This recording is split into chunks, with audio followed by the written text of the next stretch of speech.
Hello, good evening, wherever you're watching us from. This is Elizabeth Bass. I'm glad to come to you again with another episode of Pdois Special, where we talk to you about our policies and our programs.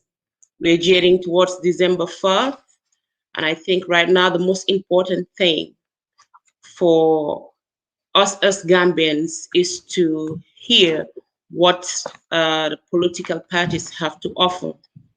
And today, as the DOI supporter, I am going to engage us on some of the policies of DOI and why we think and are convinced that the only political party at this point in time that can change the trajectory of poverty that we are in as a country is DOI.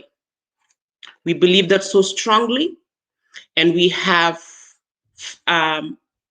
what to back it up with. It's not just mere talk. It's in our policies and programs. It's in the testimony of the leadership of DOI. It's in the writing. The writing is on the wall. Gambians will tell you that DOI is the party, Tonya Patio. DOI is the party where its leaders are incorruptible. And at this point in time, these are the kinds of things we should be looking for in any political party, in any person that comes up to want to take the top position. So today, I am going to be, like I said, talking under our policies, and also probably, if time permits us, talk about some of the issues that are surrounding the political scene. We have seen ESA coming on, just some of the other things that probably we're talking about. And so I would really want to talk more about our economic policies, because for me, the heartbeat of the problem in our country is the poverty and the untimely death of our people. When I look at the circumstances that are surrounding us, the level of poverty that we are in, and I look at the resources that we are so blessed with, and I look at the policies that DOI has and understand that if they are given the opportunity to implement, we will come out of the situation that we are in. It pains me. It's concerning, and it should be for every Gambian. Until every Gambian has an opportunity to live a life of dignity and prosperity, we should not be comfortable. And so we should, as Gambians, look at the economic policies, of course. We will look at other things that the political parties have to present. But we want to be sure that the economic policies that they are coming with address the core problem that we are dealing with as a country. We do not want a copy and paste kind of policy, because what works in the United States does not necessarily work in Gambia. What works in UK does not necessarily work in Gambia. Is that to say that we cannot learn some things from them? No, of course we can. But we do not want a copy and paste. You cannot just come and tell us our policy is we are going to have a free market. How are you going to make sure that this free market that you are advocating for addresses the situation, the problem that we are dealing with? And don't just tell us we will come up with regulations that will bring in, the private sector. Tell us what regulations you are going to put in place. Gambians, we cannot afford to be gullible. We cannot afford to be fooled anymore. People coming and telling us they have all this experience, they have all this education. Education is good. Experience is good, but that in and of itself does not translate to a good leader, does not translate to policies that address the specific problem that is Gambian. And so I am convinced that the economic policy that DOI espouses is one that looks at the problem that is Gambia's. As a people, we know that majority of our people are farmers. If we want to address the issue of unemployment, if we want to address the issue of poverty alleviation, we cannot ignore the farmer. We cannot come up with policies that do not address our productive base. And that is why when Dwight tells me that with this cooperative model, they are going to harness the resources that come from the sea. They are going to harness our mineral resources. And those resources are going to be invested into the people, the farmer down there. Cooperatives where these farmers will be able to get seedlings, will be able to get farming implements, will be able to get all the incentives they need to expand their production. Lolu dafa doy xel. That is practical. That is possible. We have seen it done elsewhere. We know when they tell us they will do it, it is something that will address the situation that we are in, which is the poverty of our people. Hard-working farmers, toiling, tilling the land, and yet not getting out, not getting anything substantial from them. My parents are farmers, or were farmers. They don't farm anymore, unfortunately. But for people to farm hectares and hectares of land, then it was groundnut that they used to farm, and work so hard and then come out and have nothing out of it because they didn't, there was not the market. Even though this was, the groundnut was exported, there was not much money for the farm. And so if Dwight tells me they have a plan where they will give the farmers the incentive they need to expand their production, and by expanding the production, they will ensure that there is a cooperative market that will take the produce of these poor farmers and market it, so that the farmer does not have, we do not have to have our poor women cultivating these crops and having to carry these crops on their heads with their children on their backs to the market to sell it. But that there will be a cooperative market that will link the produce that these farmers who are expanding their production based on the incentives that the cooperatives in place would be giving them, to link that market or what the produce that these women are getting to, to be able to have another sector where this produce will be processed and its value and value added to it.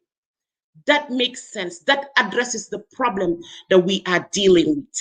That addresses poverty. Because you see, for me, development is not just the structures, the big buildings, the roads, and all of that. Don't get me wrong, that has its place. But the core problem that we want to come out of first is poverty. That is the biggest thing that we have to deal with. And so until you are able to tell me as a presidential candidate or Gambia, until these people are able to tell us practically how they will take us out of poverty, they are not talking yet. They have nothing to sell us. Because the private sector, like Uncle Halifa explained a couple weeks here, that the private sector is the private sector. What they want to, their main objective is to make profit. They are not there to create employment for the country. That is not their job. They are not there to alleviate us from poverty. That is not their job. That should be the government's job. That is the government's responsibility. That's why they are paid and giving all the allowances and the benefits that they are getting to do something.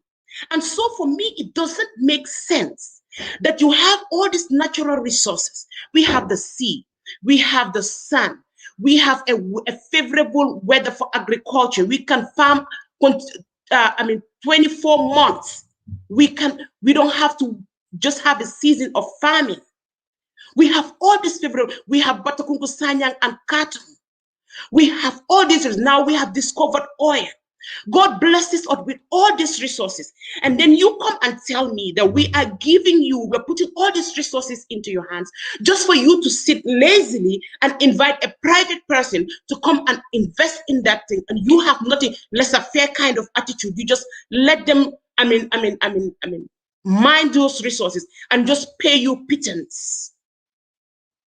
That is a lazy kind of economic philosophy, if you ask me. I want to hear whoever it is that is going to lead this country tell me, look, these resources that we are so endowed with, we are going to make sure that it blesses every Gambian. And how does it bless every Gambian? It is not by giving it to corporations who come and take billions and millions away from us and leave us with chicken change, so that we do not even have money sufficient enough to cater for the national budget. We are always running on the red line. Why should we be, when we have all these resources at our disposal? Why are we rich yet poor? Because of leaders who think the only, solution to our problems is to what? Private sector. Just invite the private sector. Just invite the private sector. They will create the jobs. They will the revenue from there. But we do not, like Uncle Halifa was explaining, we do not have that private sector in place to give us the revenue that we need to take us to where we need to go. We don't have it. It doesn't exist. And so when they tell us they're going to bring these private sectors, ask them, which ones are they bringing? Is it GE, General Motors? Are they bringing us, Amazon? Which private sectors are they going to invite into the country that will give us the monies that we need to address the poverty that we are dealing with? How can you have all the wealth that you have in the Gambia? Instead of looking at how to harness that wealth, you are looking at somebody outside to come and create jobs, when you should be the one creating the jobs for your people. Don't get me wrong. I know the private sector has its place, as Doi will clearly explain that the private sector has its place, but they should not be the ones taking the lead when it comes to the economy in our country. We have been so greatly blessed with these resources. What are we doing with it? What are we doing with it? And so the economic model, the cooperative model that Doi espouses, for me, is the precise model that addresses the problem that we are dealing, the poverty that we are dealing with. Because development has to start with the people. The people have to be empowered. You have to have a way of getting people out of poverty. And these private sectors, that is not their business to do. That is not their job. They are not there to do that. The private, even in the United States here or other countries, the greatest capitalist country in the world, the United States, the private sector is all about profits. The people that are working in this Amazon, they're working in GE, all they're getting is pittance. They are not paid much. It's from hand to mouth. They're talking about minimum wages. This private sector don't want to budge. They do not want to spend more. They want to get more profit. So the private sector is not there to address the issue of poverty.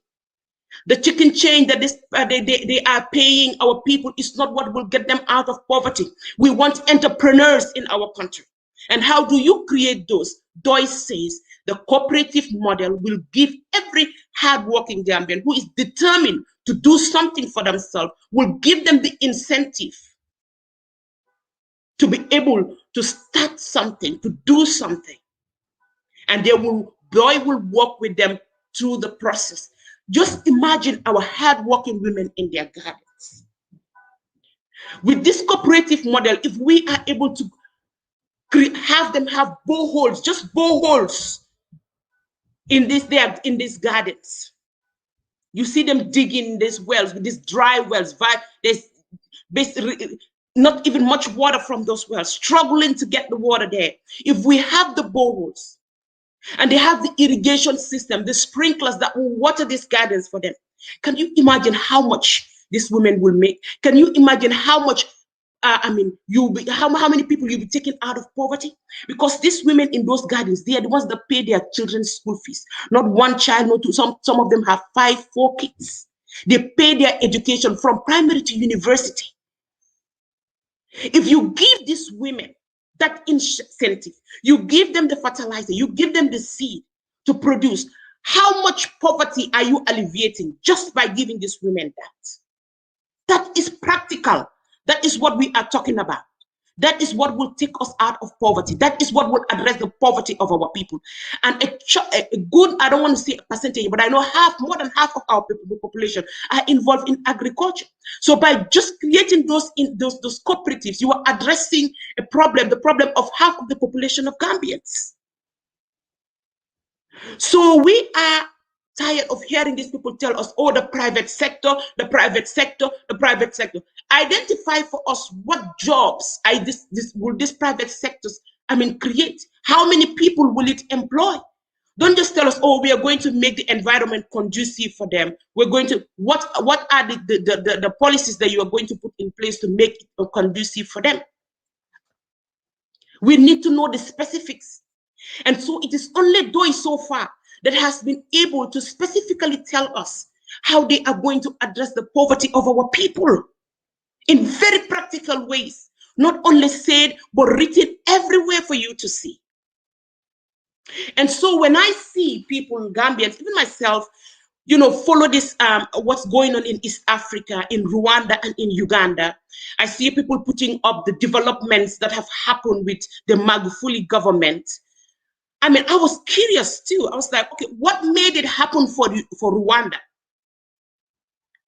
It will interest you to know that Magufuli, had socialist ideologies.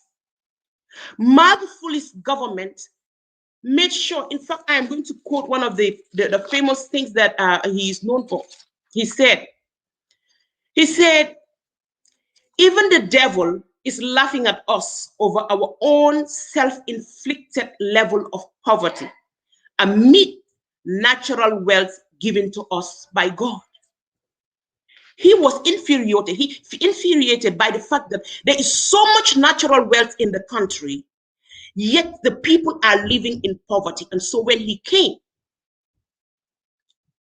Magufuli, when he came, he decided, one of the things he did in 2017 was to ensure that a law was passed where they would have to review all the contracts that they had with all these private sectors, the mining companies, the telecom companies. It had to be reviewed. And some of the contracts had to be, stopped. Some of them had to be renegotiated, where, in fact, there is one particular company that's called the Barrick Gold, which is a Canadian mining company, that was paying like 5 to 6% of royalty from the mining that they were engaged in, where he negotiated, where they're now paying the government 16%. The government owns 16% of that resource. That's what we are talking about. And so when people tell you, oh, we're just going to bring the private sector and it's going to be a laissez-faire attitude, they would regulate themselves, that is not what happened in Tanzania. That's not what brought the transformation that we see in Rwanda. There was also another, in fact, it not only the 16%, they also agreed that it would be 50-50 shared profit with this Canadian company. There was another company, a telecom company, where they also negotiated and had 49% stake in that industry, in the telecom industry. So you see, so when we show this development that's happened in Tanzania, I see people showing it and say, look at Tanzania. Magufuli came in the same time our president was president. It was about the same time. And look at how far they have gone. And look at Gambia, where we are still wallowing in poverty, no development. There is no future. Are you doing it just to score political points? Or are you really doing it with the understanding that what you need is a Magufuli kind of government that understands that with the private sector, that our natural resources cannot just be handed to them, and we have a lazy government that sits back and waits for royalties. That Magufuli had his hands in the government had its hands in its natural resources, making sure that the interest of the country was guarded, making sure that the country got a chunk from these resources, even though they had the private sector. And this is where, public-private sector partnership comes in, and Uncle Halifa has been emphasizing that has been something that DOI is advocating for. Public-private partnership. Yes, we do not have the capacity to mine these resources. But when these companies come, we are not just going to say, "Oh, pay us, royalty, and then the rest you can take the billions and go with them." No, that's not what we want. With the DOI government, it says, no, we are going to make sure that we, as these resources are Gambia's resources, they are meant to benefit the people. We are going to make sure that, yes, you are the investor, but we also have a stake in it. That is to say, I am bringing this Magufuli comparison to say that if we want development in the Gambia, we need the kind of radical change that Magufuli brought in Rwanda, in Tanzania. Kagame is also another example. One of the things that made agriculture, which employs, according to statistics, about 70% of Rwandans, is that incentive that the government decided to put in place for the farmers. In fact, it is said that in 2007, Rwanda was the first country to sign the Comprehensive Africa Agriculture Development Program, a program that is pioneered by the African Union, where it is stated that at least 10% of your budget, the national budget, should be put into agriculture. Rwanda signed that, and they ensured that the 10% of their budget was given towards agriculture to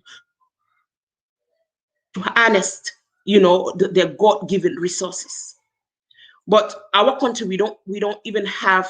I don't know what the numbers are, but I'm sure it's not as much. What we give towards agriculture is not necessary. It's not up to 10%. But DOI is saying, and this is the principle, we don't have to really sign this thing. But what DOI is saying is, just like the focus here in Rwanda was that we need to give money to the farmers because this is our productive base. We need to ensure that they expand their production. That is what, in principle, that's what DOI is advocating for with the cooperative system, where these monies will go to the poor farmers in Koina, in Katong, in every remote area of the country, where the poor farmers will have the money to expand their production. And then you don't leave them for their vegetables and all of that to rot, but you also have a cooperative market where you have a setup for their produce, to go to, the consumer. So when next I see any other political party or all these, supporters of other political parties showing off Magufuli, please ask yourself, what economic policy did Magufuli use that brought Tanzania to where it is?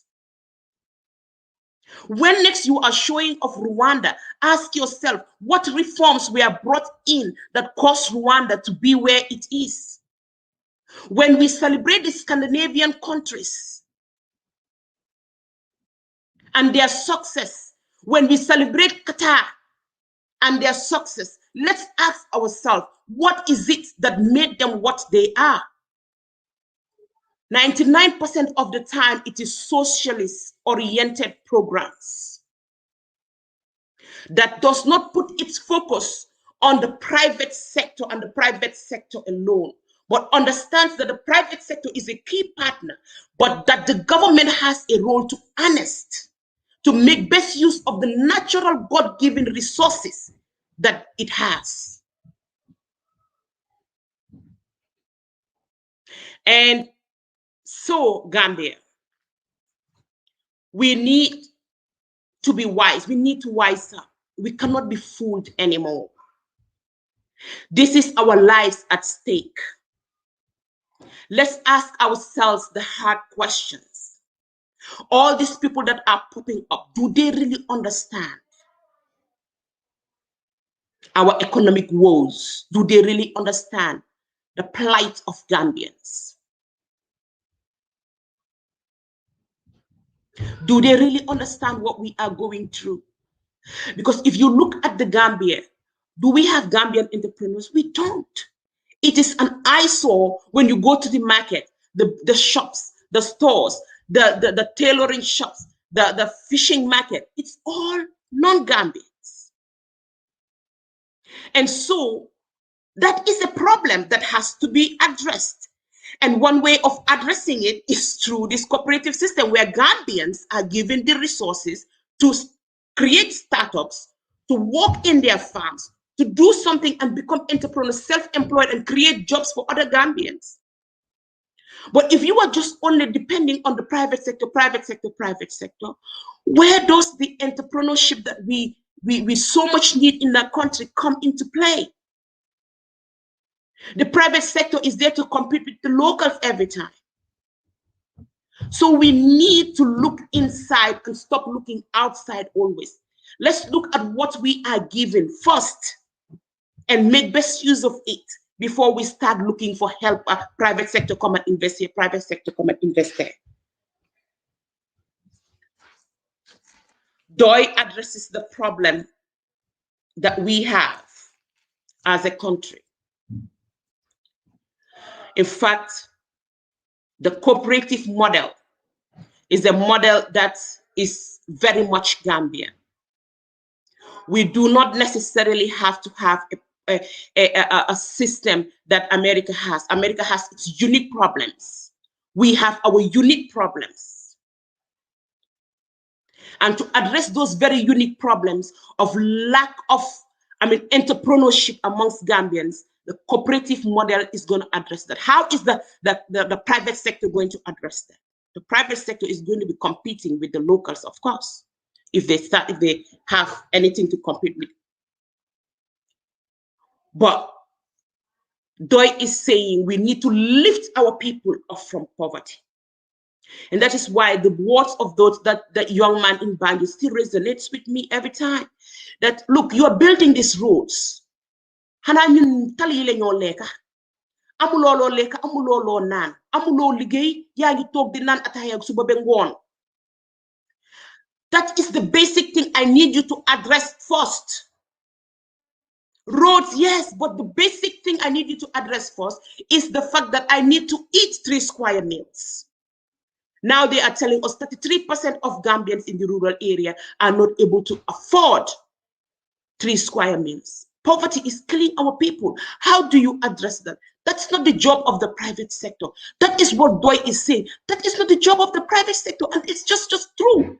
Look at this private sector, even in America of all places, the private sector, the jobs that they give here is just minimum wages. It does not create entrepreneurs. It does not create a self-reliant economy. It does not create people who are independent economically. But with the cooperative model, DOI says we need our people to be the holders of the wealth. The wealth that we have in our country is always going up. The Lebanese and their shops will come and make profit and take it. Senegalese will come and take and make it and make profit and take it. You know? But it says, Gambians, we are going to put money into your hands. Since the majority of us are farmers, these cooperatives are going to empower you so that you produce in large scales, in a very large scale. And after that production, we are not going to stop there. We're going to have a marketing, cooperative.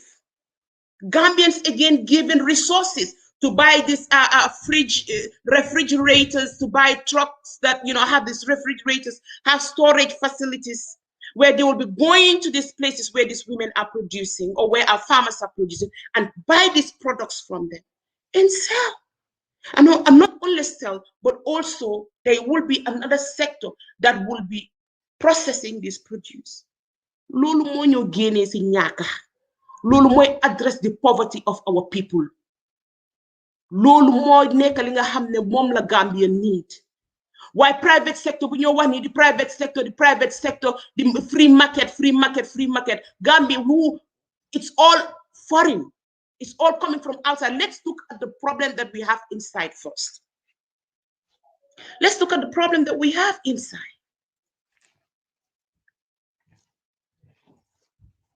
I've given us the example of Rwanda and how they have some of the examples, of course, of how Tanzania and how they came out of poverty. So we need to ask ourselves, what is the solution for Gambia? The Gambian solution, like what? We are not necessarily, impressed by people who have experienced all this international, experience that they have, all this, good in itself, but that alone is not sufficient. You see, I'm going to use this example because I saw Issa Fall talking about the fact that when he went through the Gambia, during the COVID, and they were giving all those funds, that he was shocked to see the level of poverty that the people are living in. By the way, that was a very noble gesture of them, distributing the foods and all of that. But you see, Issa will be shocked because Issa is not soaked into the system.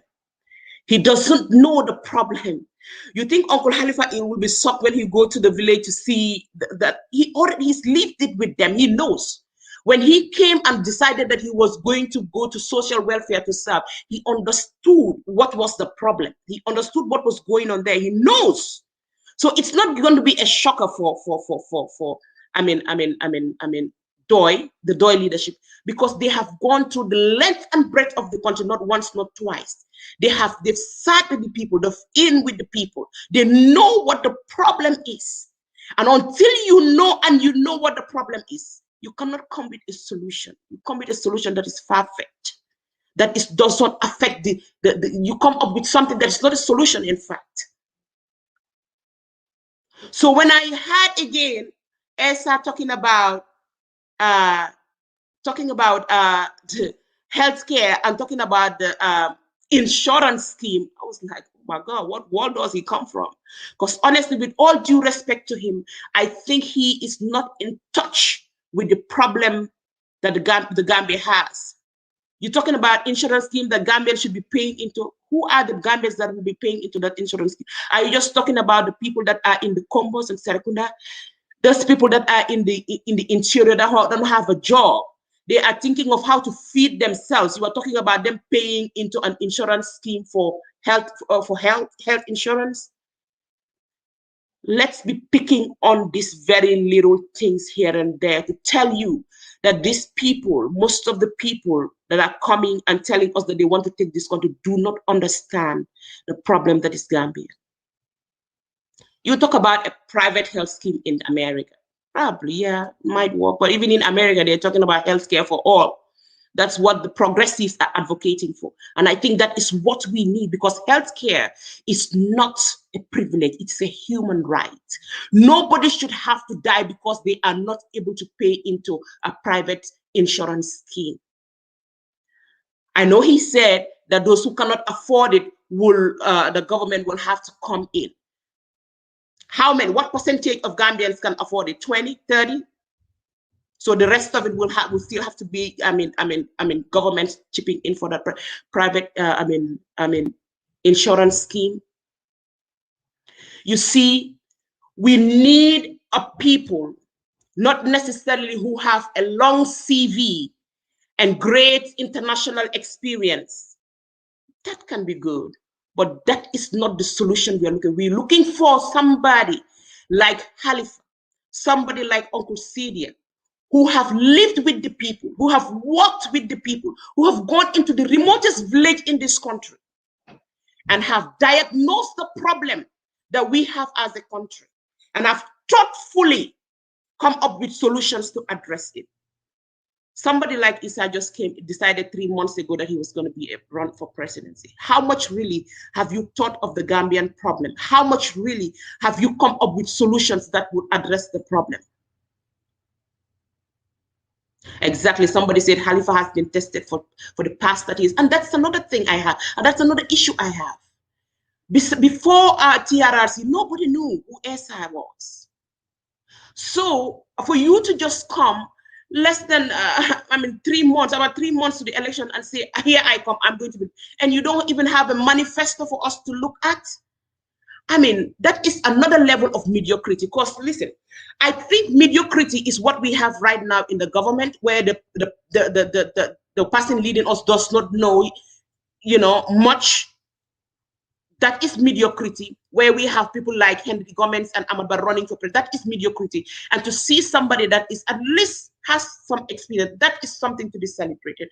But there is also another level of mediocrity on our part as Gambians, to think that just because somebody has a long CV, has all these international appointments and international experience, that they are just for that reason they qualify to run.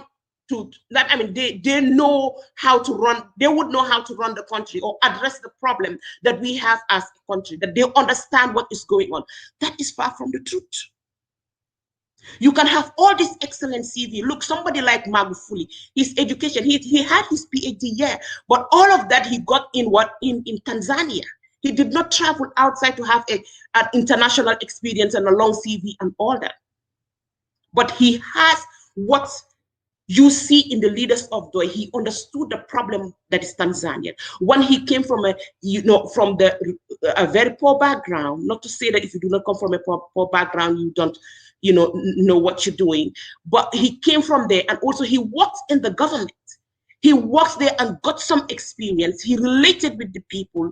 His position in government gave him that experience that he needed to know what the problem of Tanzania is. And so when he came into power, the first weeks of Magufuli's presidency, he started addressing all these issues that he already knew were in the country.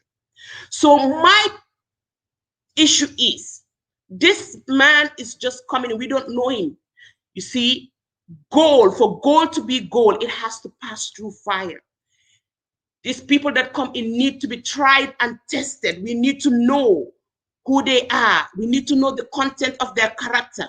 We need to know, at least we need to know what their policies and programs are. Yes, you just come in, but you just come in, it's just 3 months to the elections, and you do not have a comprehensive manifesto to sell to Gambians, and we are just supposed to buy that and run with it. Not me. And I don't think any Gambian who really means well and understands what we need at this time will go in for a novice who really does not really understand what the problem is that we are dealing with. Let's give the country to the people that we know have the country at heart. Not only do they have the country at heart, but they understand what the problem is. Not only do they understand what the problem is, they have come up with policies that when you read as a human being, when you read, you can see precisely that these policies are addressing the unique problems that we have as a people. And that is none other than the Pdois Party. And so our economic policy, socialist democratic policies, people come in and try to, take us back to the Jawara era, where they sold to our fathers that, oh, it is socialism, and they are going to take your wives, they're going to share your wives with you, and all of that crap. Lies stick. They stick, I tell you. I still talk to people in those generations that tell me, you are doing, this socialism, these people, even your car, you're just going to drive and put it, park it, somebody else will come and take it. And that this is the lies that they've sold to people that makes it hard for people to really understand what the socialist concept is. But I mean, we know better now. We are not in that generation. We know better.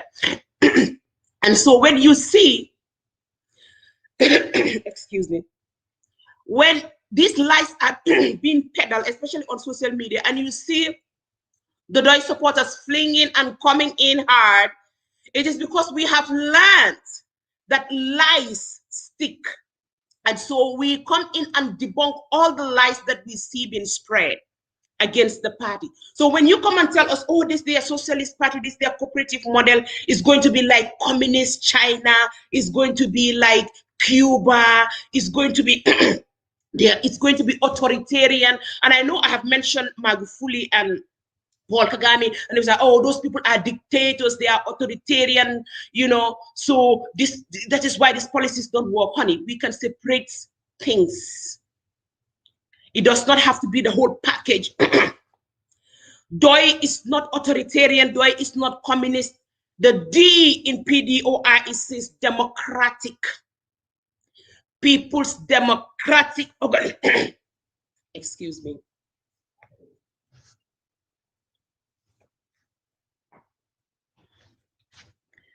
DOI is a democratic party. People's Democratic Organization for Independence and Socialism. So underline the D, democratic. So when we come with these socialist programs, we are not going to be Cuba. We are not going to be authoritarian. Like you say, Magufuli is authoritarian, like people argue. I'm not here to defend that, but that is not DOI. How can you tell me that a party like DOI, I think Uncle Halifa was clearing that, and I like the way he brought it up. He said, how can you say a party like DOI that you call the Constitution people, Mr. Constitution, people that you can associate with the Constitution, you can associate with the rule of law, people that, defend the Constitution, even when it works against them. You turn around and telling me those people that you are calling Constitution are going to be people that will be against the rule of law. They will be the communists and the dictators and the authoritarian. No, you are just but you know that is not true. We don't see any authoritarian tendencies in DOI. The party leadership that said in 1994 to Jammeh and others when they offered them position, we will not serve a military government. Go back to the people and get legitimacy. That party you are calling that if they come with their socialist agenda, they're going to be communists, that they're going to be dictators, they're going to be authoritarian. No, you know that's not true. The party in 2016 that you said, oh, Jammeh has to go when there was the impasse, and Jammeh didn't want to go, and every government said we need to put them out of that place. And the party leadership, Uncle Halifa and others that came and said, look, we have it sucks right now, but we have to follow the rule of law. We have to follow the Constitution. He has until January 18th or January 20th. He has until that time. So we need to give him that. It does not favor us as it is, but that's what the Constitution says, and we must respect it. That party you want to call authoritarian? No, they're not. They are not. And so when DOI comes with the socialist programs, it's going to be a socialist democratic agenda that they put on the table. We are convinced of that. You know that they are not going to be communist China. They are not going to be Cuba. Yes, some of the socialist programs have worked very well for these people. You see all these Cuban doctors coming in, to the Gambia. What brought them in? You think it is the capitalist system? No, it was social programs that they put in place that gave people the opportunity to study. The poor farmer's child is able to be a doctor because this opportunity is given to them to go and study without having to worry about high tuition fees. Socialist programs. Here in the United States, we are told that this, a program that Joe Biden introduced, where money was put in the hands of average, Americans, where the programs for the feeding programs for kids and poor families have been improved. That alone has made sure that it has cut poverty 50%. It has cut poverty significantly. Socialist programs. And so Gambians, let's not be brainwashed. You see, these capitalists, they have money to brainwash us as a people, not only Gambians, in most places, even here. You see these poor people who the socialist programs are going to help, defending the capitalists who do not have your interests at heart, who are paying you, pittance. You are working for these, corporations. You are not able to afford for yourself. You see people who work for this big corporation for years and retire in poverty. Thank God for the socialist programs that enable people in this country to be able to have homes. And that is one thing that we're going to talk about too, the housing scheme that Pdois has, socialist programs. Stop letting this capitalists brainwash us and make us believe that they have they're going to create jobs. What kind of jobs? The golden lead jobs? How many jobs have golden lead created? How much are they paying these people that is able to take them out of poverty? If you take those same people out from golden lead and give them incentive like as the cooperative intends to, give them the incentive that they need to start their farming, would they be making more money there, or will it be golden lead giving them more money? Of course, as independent people who are working for themselves, they'll be making more money. So poverty eradication does not come from the private sector jobs.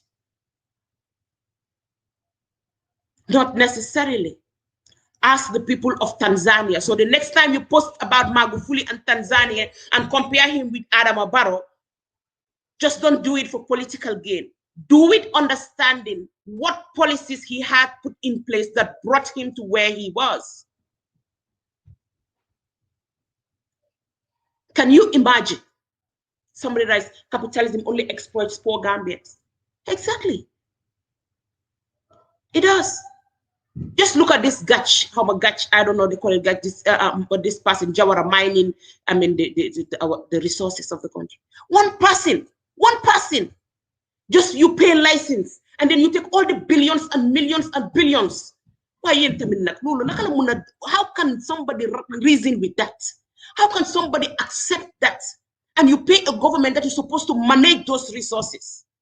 It's just like you are ahead of your family has everything. They have land, they have gold, they have all these resources. And then you become a lazy son who inherits that and decides, oh, I cannot manage all these resources. I am going to hire somebody to come and manage it. And then they can be paying me every month from there. You are a lazy son. We don't want lazy presidents. We want presidents who would dirty their hands like Magufuli did. Get into make sure that our resources, our God-given resources, God gave it to us to get us out of this poverty and misery. Let's make sure that you work hard to ensure that it benefits the Gambia. Balamade that Jawara is saying he's building police stations. After he has collected billions and millions and billions, change me. Wait it, bisa. Lolu mom desit la mocha. Mu jox ni ko ne tabax len police station. Fekk he has already enriched himself.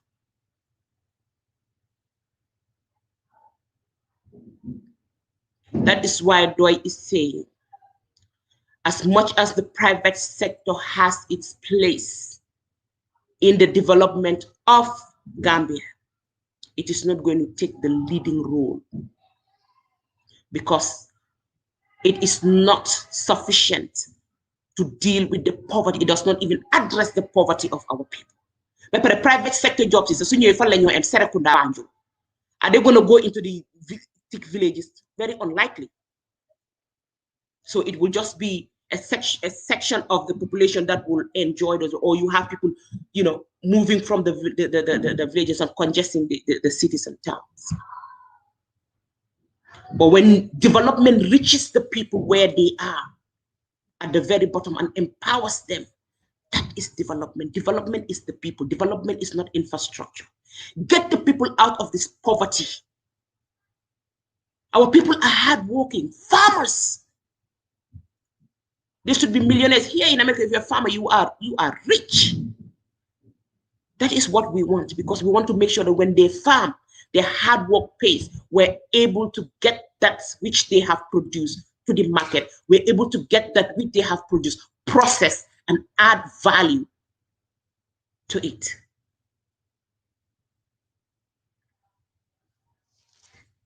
So Gambia, December is coming. Don't be fooled. Mediocrity comes in two ways. One is a mediocre who doesn't really know, like we have in our president, know, where to turn left or right.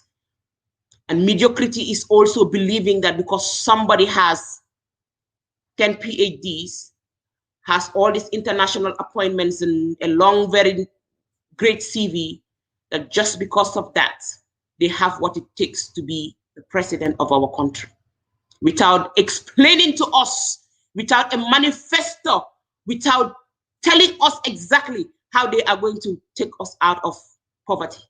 The Lamba, the debt the Lamba, the debt fee. No. That is also another level of mediocrity.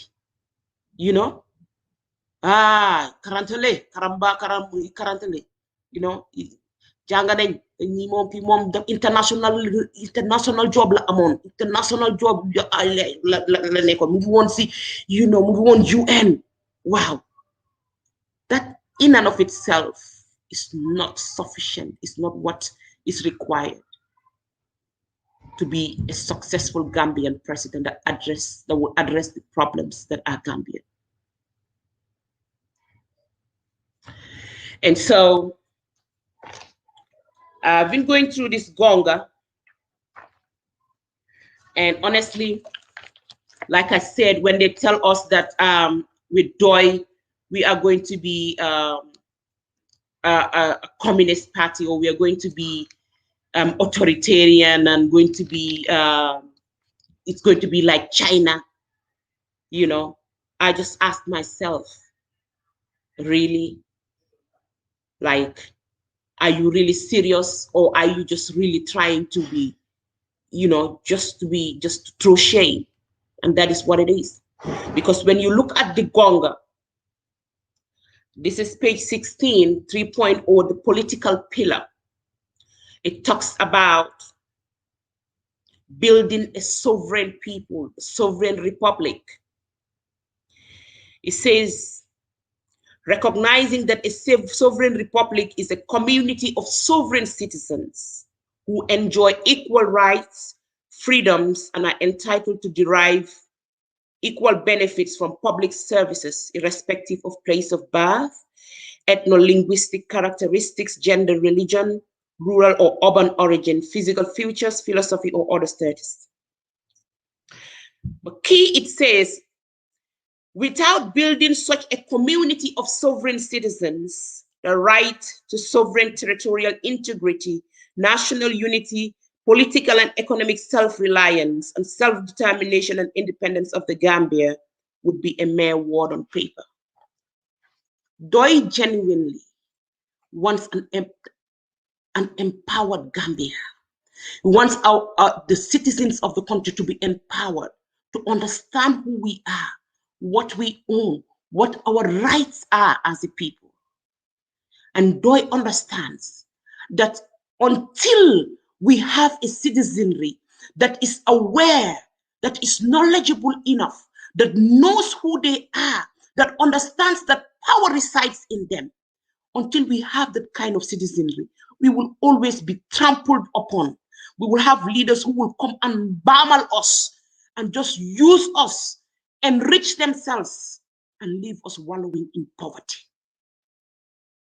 Pdois understands that until the Gambian understands that they are sovereign, until the Gambia understands that the country belongs to us and that we are not doing a service to ourselves when we allow these political leaders, when we allow a leader to become a demigod, until we understand that the Gambia is bound to fail. A party that pushes that, a party that engages in civic education from its inception. The goal was to make sure that the Gambia is enlightened, the Gambian is enlightened enough to know who they are and what they have.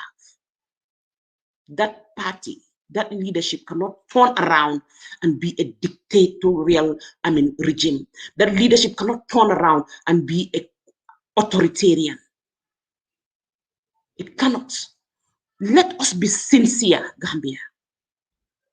Because lack of sincerity is cheating ourselves, ripping ourselves of what could be best for us. You see, I am not going to sit here and destroy everything that the opponent has just in the name of winning. If I'm going to point out something that is negative about my opponent, it has to be that it is negative. And I know that the consequences of that is not good for my country. But if I see something that is plausible in an opponent, I will say, this is something good. Because it's not about me. It's not about the person. It's not about the political party. It's about the Gambia winning. We need to have a mindset that says the country must win, even if I lose. Our mindsets got to change. Because I am in this political party, everything about the other political party that might not even be wrong, I say it's wrong. No, not necessarily. No, that's not it. But we're pointing out things that we are pointing out because we want to make clear that what we need is what we need, and that is what we need to fight for. It's not about the opponent. It's not the opponent. The other political party leader or political party is not an enemy. It's about policies and programs. Let's get those policies that really address our problems. Just because somebody says, oh, private insurance for, we need private insurance. How does it address, how does it work in our context? Just because somebody says, private sector job, private sector jobs, wow, capitalism, America, I'm in capitalism, capitalism, I did it. How does it work for us? These are the questions that we need to ask. And when these people come telling us about the capitalism structure, let them lay it out the way Pdois has laid out its cooperative model. Specifics, Buga. I was trying to go through the UDP manifesto a little bit. I didn't have time to go. But I see talking about, we are going to give incentive to the private sector. Well, incentive. Well, tell us what incentives. You cannot be vague. You have to be specific, just like we are. We are very specific. Pdois is very specific. Let's love our country more than these political leaders. Let's want what is best for our country more than the political party. Because at the end of the day, these political parties, these political leaders will go and we will be left, our children will be left to deal with the crap that they leave us. Gambia is ours. We save it or we destroy it. 2021 is here, December 4th. As we go to the ballot, as you go to vote, ask yourself, this person that I'm voting for, what does he have to offer the Gambia to make sure that that woman that's going to go in labor does not die on the way going? And this is politics, you know. Adama Barrow told us, politics is not dirty. Politics is not manipulation. Politics is not nahate. You see, I have seen, Adama Barrow told us that, it's politics. When it's time for politics, you can say whatever you want to say. And then when the politics is done, you can go back to doing what you want to do. And pretty much that's what we see with other people.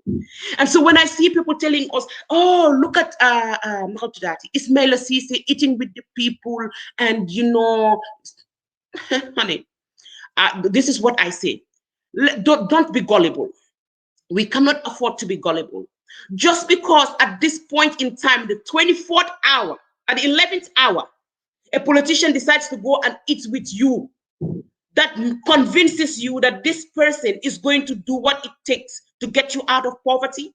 This convinces you that this person is relating to you. That's too cheap. At the 11th hour, you know what is real? I was listening to this story. Somebody was sharing on the one of the Pdois WhatsApp. He was explaining how Uncle Halifa and Uncle Cedia and Uncle Sam, they had this, I think it was a congress of some sort that Pdois had in the village. When they went in there, they decided that, we are going to make sure that the party leaders, we get this. Of course, it's not it's in the village, the motel or the few rooms that have air conditioner and AC. We're going to make sure that we give those to the party leaders. So when they come, they can, use those and But they came and said, no, we're not going to use those rooms. Give it to the delegates. They decided to go to the host thatch house and a hut, and that's where they decided to stay for the period of the conference or congress. And they ate with the people. They dined with the people. Do you see that on the news? Do you see that on social media? Do you see that on Facebook? You don't. Because it's just something that they live. It's not for the cameras. It's not for show. This is who they are. These are the leaders who, when 57 vehicles were given, they said, no, we are not going to take this. Our people are in poverty, and there's somebody that's giving us a vehicle as lawmakers who we do not know. They're giving us these vehicles to take. And I mean, we don't even know where these vehicles are coming from. For the interest of the people that have sent us here, that we do not become compromised in any way, shape, or form, we are not going to take these vehicles. That's what you need to look out for in a leader, not Photoshop eating with the locals at the 11th hour when elections is next, it was just tomorrow. You need to look out for leaders who, when they decided to take the land from the poor people of Busumbala, these leaders will say, no, we are not going to take this land from these poor people. Why? Why should it belong to us? Give it back to the people that it belongs to, the very poor that we came here to serve. That is the kind of characteristics you not Photoshop, oh, he's eating with the people, or he's playing football with the people. Don't allow people to play politics with you. Look for people who are genuine and sincere in every day of their life for the past decades, what they have, the examples that they have set. That's the kind of thing you look out for, not for this 11th hour show. Nahatala. That does not necessarily say just because this political party leader is eating with the locals and they put it on social media, that does not necessarily translate to he is going to come up with policies that will address your poverty. Therefore, Nenkofi, Dinenko continue the deaf. While look out for leaders who, when people decide, National Assembly members in the UDP, Yakumba, and them 54 million, they said, no, that money cannot be for us. This money that belongs to poor people, we cannot take. Look out for those kind of leaders. That's what we are talking about. Not photo, show for social media. Look out for leaders who have policies that address your very needs, the poorest of the poor, putting money to the cooperatives into your hands. Look out for those kind of leaders. Don't look out for leaders who will bring in, who are only interested in what the private sector has to bring. The private sector, most times, they lend your kickbacks. And you that are there, what are you getting? If you are among the few lucky ones who have a job there that pays you minimum wage, that you are only able to live with, like you're able to, from hand to mouth. Look out for leaders that have those kind of policies. That is what we are talking about, not what you see on social media this very 11th hour when elections are tomorrow. Do not be fooled. Do not be gullible. Gambians, we are smarter than that. We are smarter than a picture of social media showing a political party leader eating with the locals. We're smarter than that. So I'm going to stop this program here. And thank you very much for coming and watching. Let the message spread. Young people in the Gambia, the future is in our hands. We can make it happen for our country. It's not for Halifa Sallah. It's not for Sidia Jata. It's not for Sam Sar. It is for us and our children that we do what is right. Fight to the end. Door to door, social media, wherever, whatever you can do in the right way, of course, to send this message and to get people to come on board. Do it. Don't do it thinking I'm doing it because we have to reward Halifa. No, that's not what Doi is about. We are not doing this to reward Halifa for the great things that he has done so much, yes, but this is not this is not for his reward. This is for us. This is because they have policies that, when they implement, will take us out of poverty. So the economic policy of Pdois, the cooperative model, man gisaguma ken ko xamne woné na fi economic policy bo xamne can be compared, success can be compared to luñ xamne will be possible with this economic model bo xamne it goes back to the very poor farmer, the very remote village pour ensure those people come out of poverty. Gisaguma model bu address it that in the way that Pdois has. So until then, it is Pdois and only Pdois can. Go out there, talk to people, get ready for December 4th so that we can do the right thing and put the right people in power. Thank you all. Have a good night.